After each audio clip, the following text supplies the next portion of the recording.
തൃശൂർ ഇരിഞ്ഞാലക്കുട നടവരമ്പ് ജോയ് ഒരുക്കിയ ക്രിസ്മസ് ട്രീയിൽ 2 കുടുംബങ്ങൾ ക്രിസ്മസിന് മുൻപേ ഇടം നേടിക്കഴിഞ്ഞു.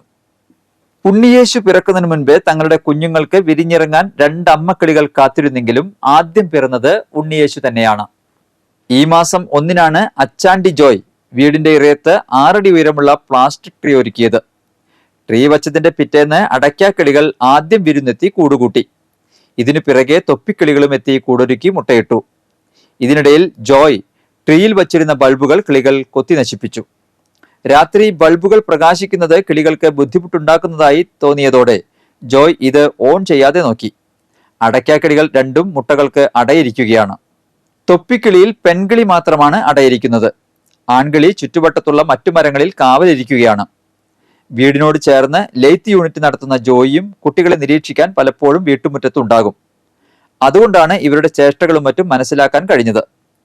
കിളിക്കുഞ്ഞുങ്ങൾ വളർന്ന് പറക്കമുറ്റും വരെ ട്രീ ഇവിടെ നിന്നും മാറ്റില്ലെന്ന് ജോയ് പറഞ്ഞു. പുതുവർഷം പിറക്കും മുൻപേ കുഞ്ഞുങ്ങൾ വിരിഞ്ഞ് ഇറങ്ങുമെന്ന പ്രതീക്ഷയിലാണ് ജോയ്.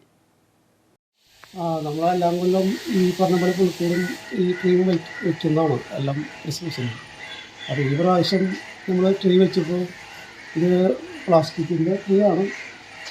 ആദ്യം ഈ പറഞ്ഞ പോലെ അടയ്ക്കക്കിളിയാണ് ആദ്യം കൂട് കൂട്ടിയത്. 1-ാം തീയതി നമ്മൾ ക്രിസ്മസ് ട്രീ വെച്ചത്. 2-ാം തീയതി മുതൽ അടയ്ക്കക്കിളി കൂട് കൂട്ടി. അത് കഴിഞ്ഞ് പിന്നെ തൊപ്പിക്കിളി എന്ന് പറഞ്ഞ കിളി കൂട് കൂട്ടി. അത് 5-ാം തീയതി 6-ാം തീയതി കൂട് കൂട്ടി. ഇപ്പോൾ കൂട് കൂട്ടി മുട്ടിട്ടു. 2 മുട്ടയുണ്ട്. ഇത് ഏകദേശം ബിരിയാറായിട്ടുണ്ടെന്ന് തോന്നണം. പിന്നെ ഒരു സന്തോഷം എന്ന് പറഞ്ഞാൽ നമ്മൾ ട്രീ വെച്ചപ്പോൾ തന്നെ ഫുള്ളും മാലബൾബൊക്കെ സെറ്റ് ചെയ്തിട്ടുണ്ടായിരുന്നു.